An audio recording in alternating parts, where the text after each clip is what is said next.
No one expected the alien princess to choose a shy human guard, until everything changed. HFY.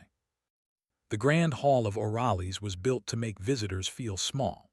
Its ceiling rose like a frozen wave of crystal, glowing with soft blue light from stars trapped inside the structure itself. Delegates from dozens of species stood in carefully arranged circles, each group surrounded by attendants, guards, and floating translation orbs. This was the heart of the galactic concord, where wars were prevented with words and power was displayed through ceremony. Humans stood near the back. They were not banned or disliked. They were simply ignored. Humanity was new compared to most spacefaring species. They had entered the galactic stage quietly, without conquering fleets or ancient empires. Humans traded, negotiated, explored, and adapted. Other species found them polite, fragile-looking, and strangely emotional. Useful, maybe. Important. Not really. Ethan Hale stood with his hands behind his back, shoulders straight, eyes forward. His uniform was clean and well-fitted, but plain compared to the armor of other guards. No glowing weapons, no energy crests, just reinforced fabric, a compact sidearm, and a calm expression. He was not meant to be here. Ethan had been assigned as an auxiliary security replacement only hours earlier when another human guard fell ill. He was told to stand quietly, observe protocol, and avoid drawing attention. That suited him just fine. Ethan had never liked attention. He preferred routine, quiet spaces, and tasks with clear rules. The ceremony began with a deep harmonic sound that vibrated through the floor. The crowd shifted. All eyes turned toward the central platform as Princess Valeth entered. She was taller than most beings in the hall, her form elegant and sharp, with silver-blue skin that reflected the light like polished metal. Her eyes held layers of color that shifted slowly, as if thinking in ways no one else could follow.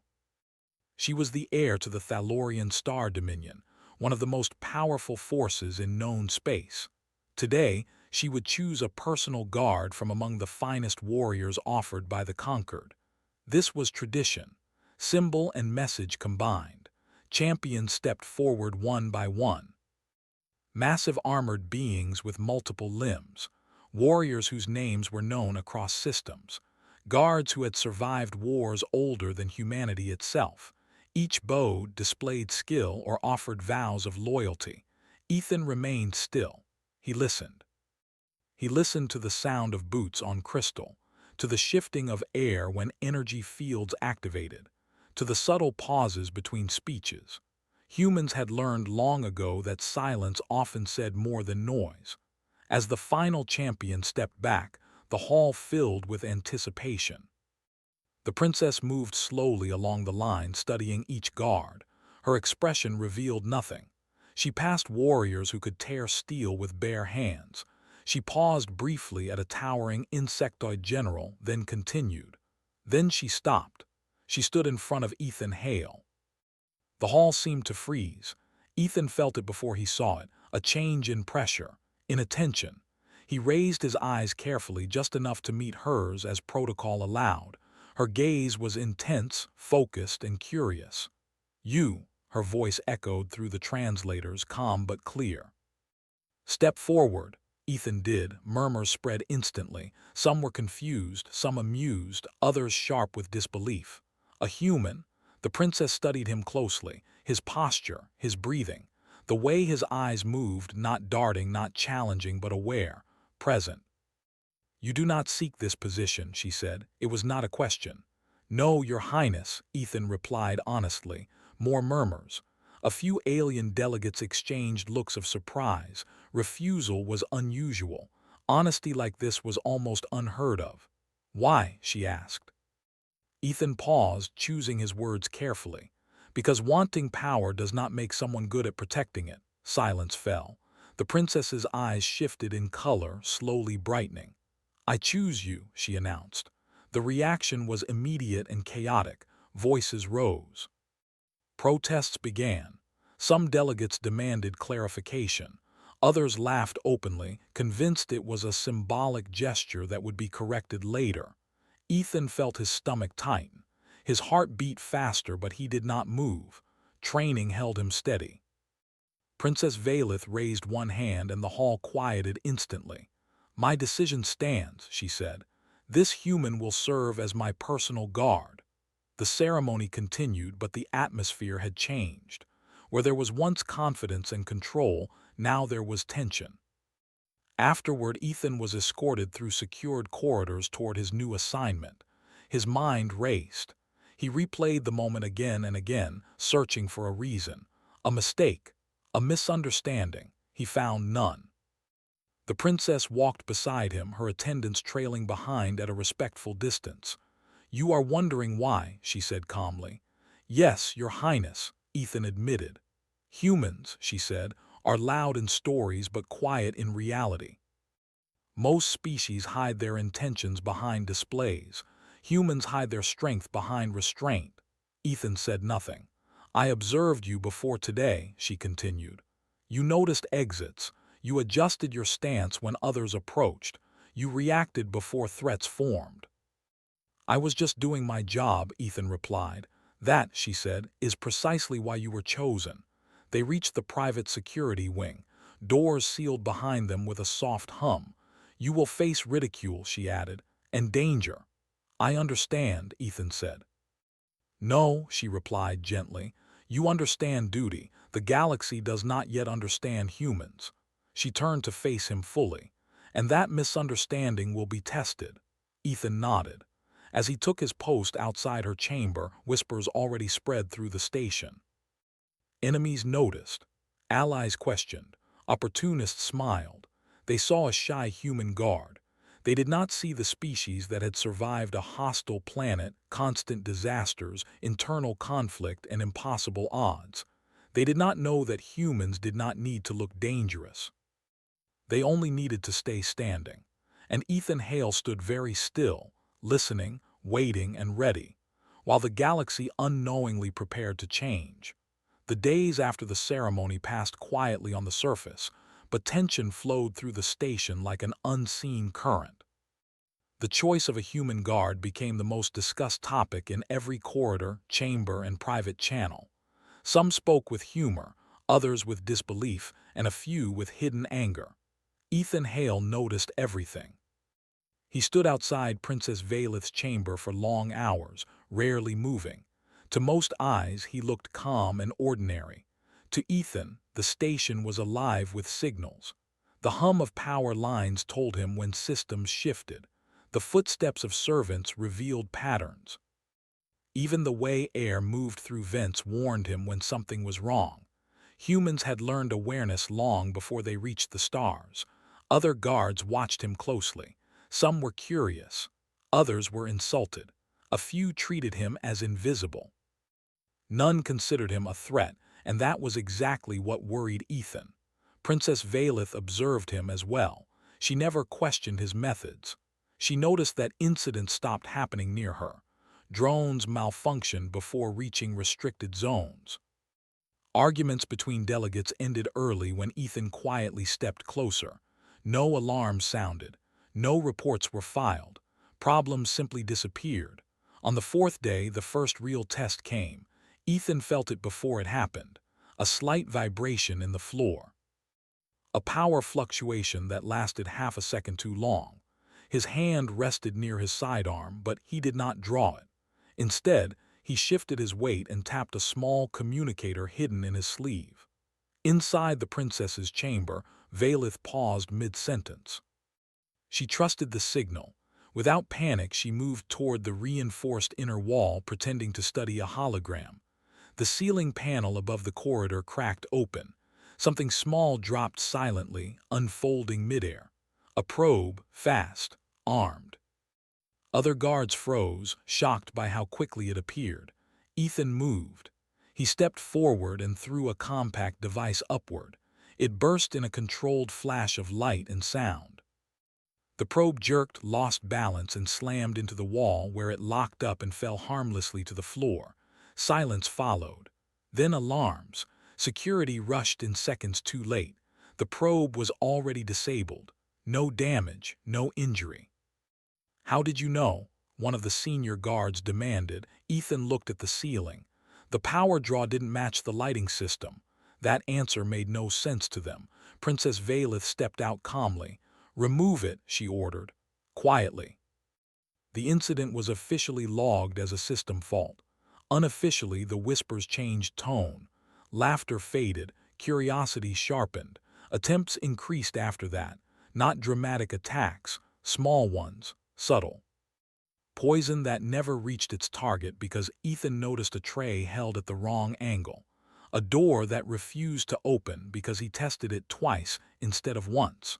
A corridor that cleared seconds before a pressure seal snapped shut.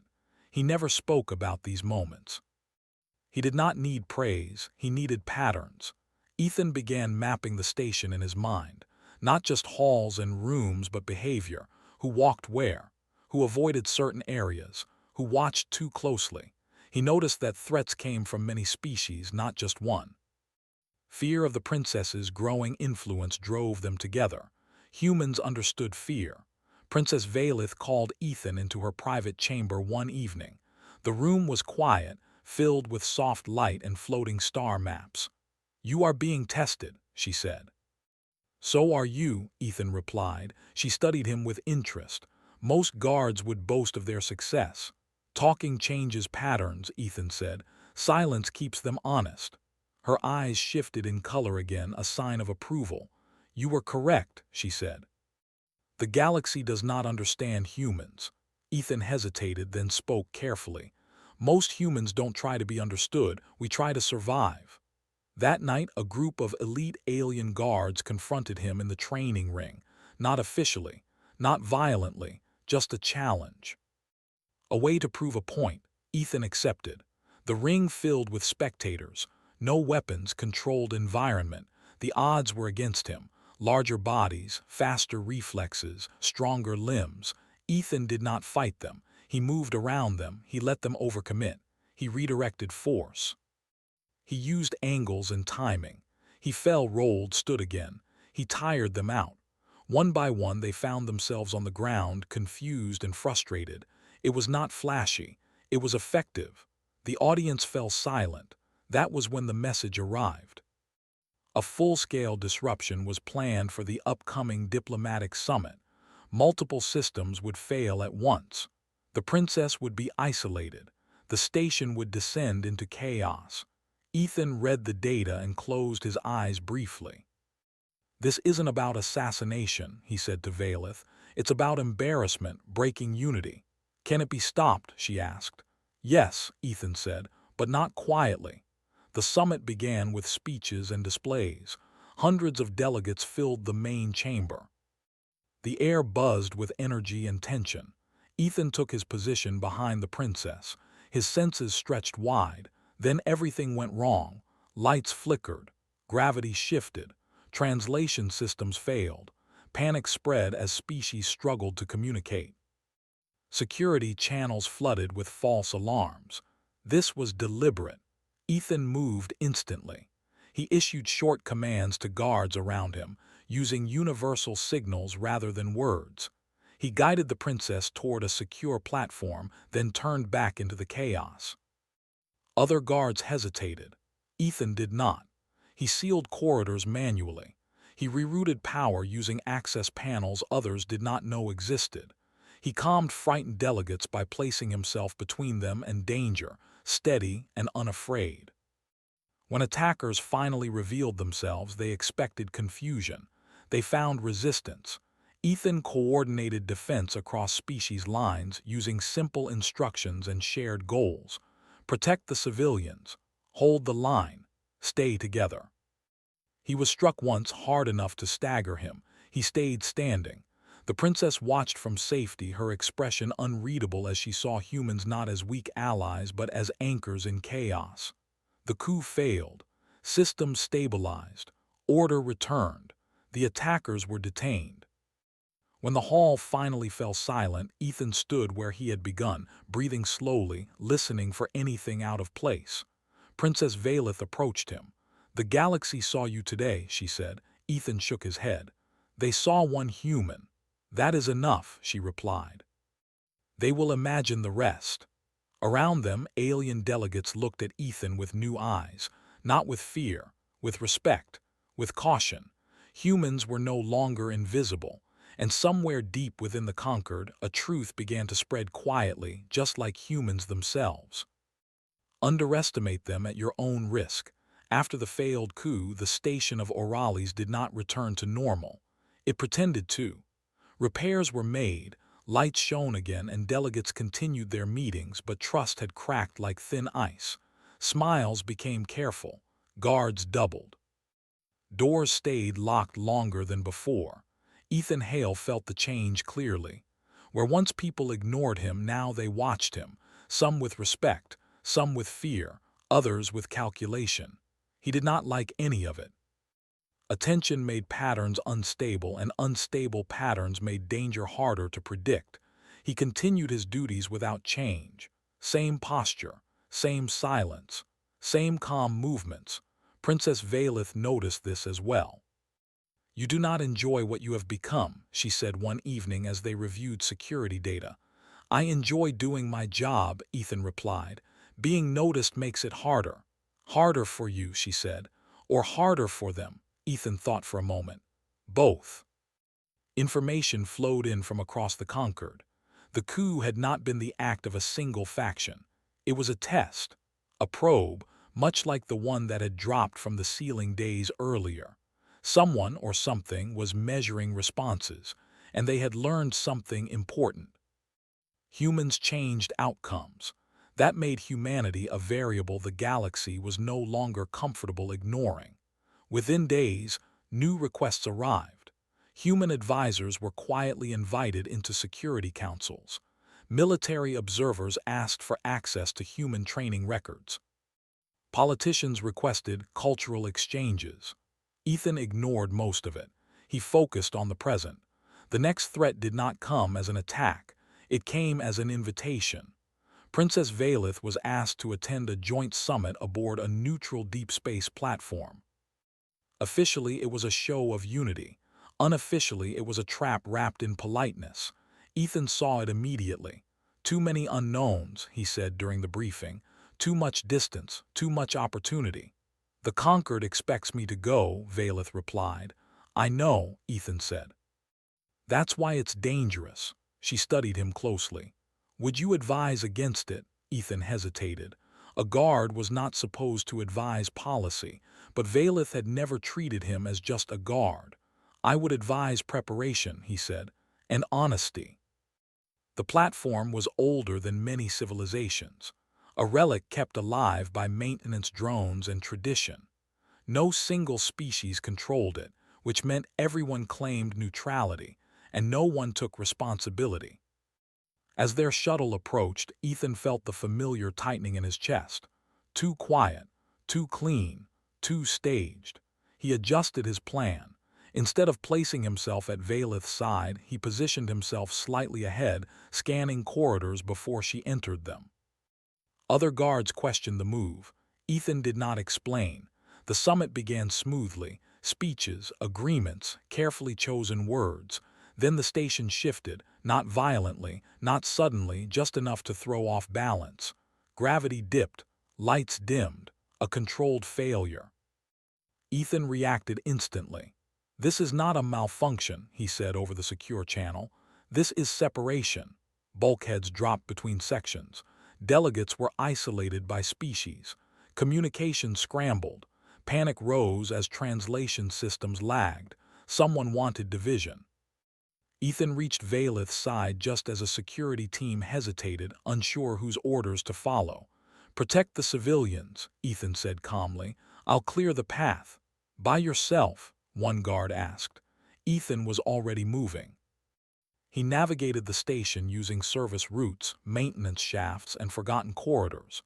He had studied the platform's layout for days, memorizing every deviation and dead end. Humans were good at maps, especially bad ones.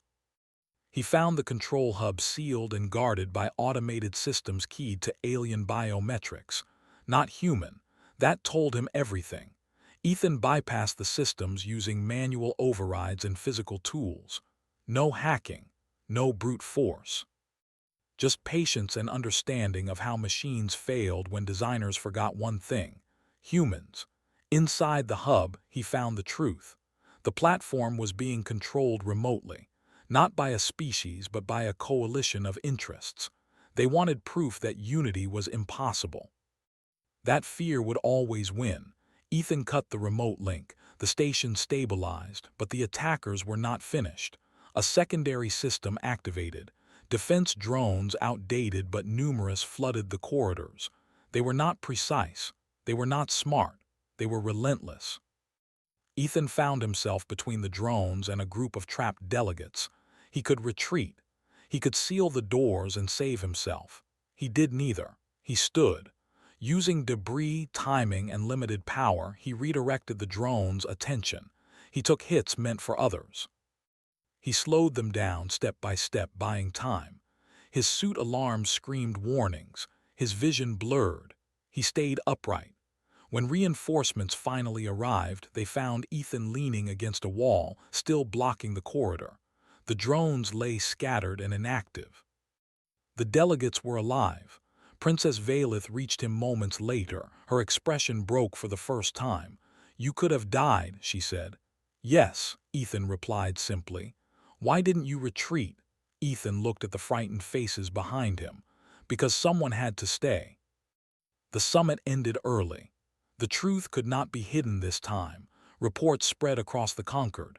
Footage leaked. Not dramatic explosions or heroic speeches, just a human standing in the way. Across the galaxy, military academies replayed the recordings.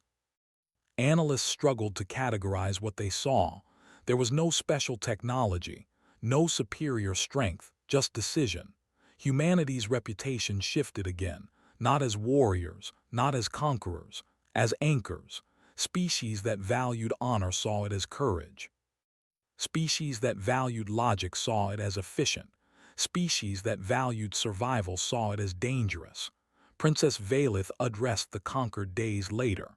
"The question is no longer whether humans belong," she said. "The question is whether we can afford to ignore them." Ethan listened from the edge of the chamber, uncomfortable with the attention but aware of the weight of the moment. He had not planned to change anything. He had simply done what humans always did. When everything failed, they stayed. And the galaxy was beginning to understand what that meant. The galaxy did not change in a single moment. It changed slowly, quietly, in the way deep currents shift beneath calm water. After the summit on the neutral platform, no official declaration was made about humanity. No banners were raised, no victories were announced, but doors began to open. Human envoys were invited to councils that once excluded them. Human officers were asked to review defense plans. Human methods were studied, not copied, but understood.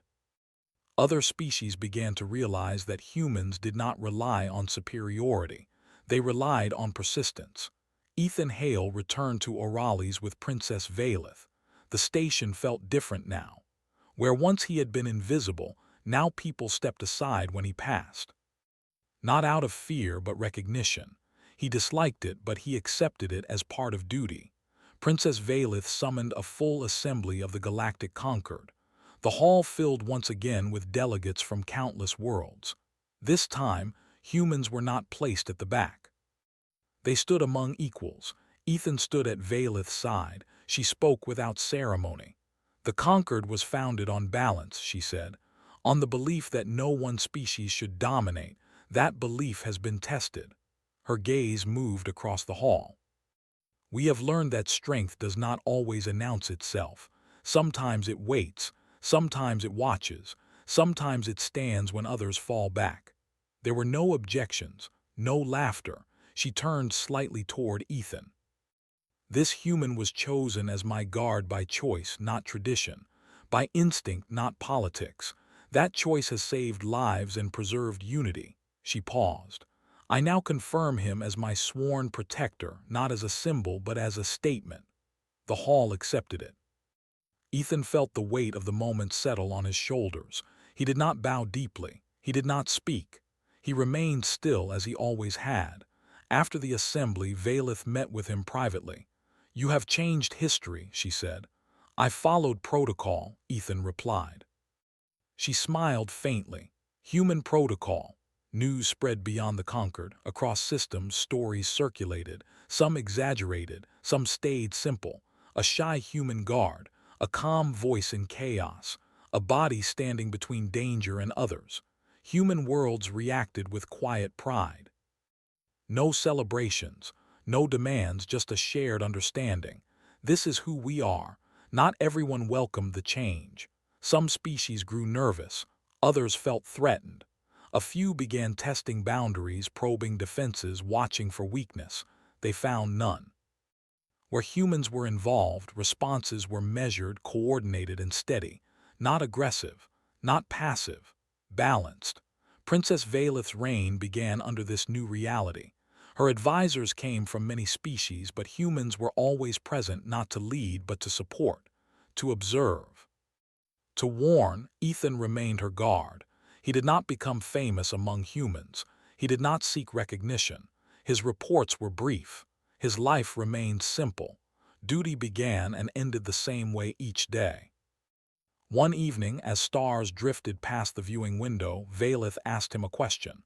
"Why do humans accept danger so easily?" she asked. Ethan considered it. "Because danger is familiar," he said. "We grew up with it, disease, disasters, conflict. Our history is not clean." She tilted her head. "And yet you continue." "We don't see it as courage," Ethan added. "We see it as responsibility."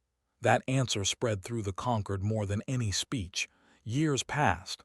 The conquered faced crises, border disputes, natural disasters, unexpected threats from beyond known space.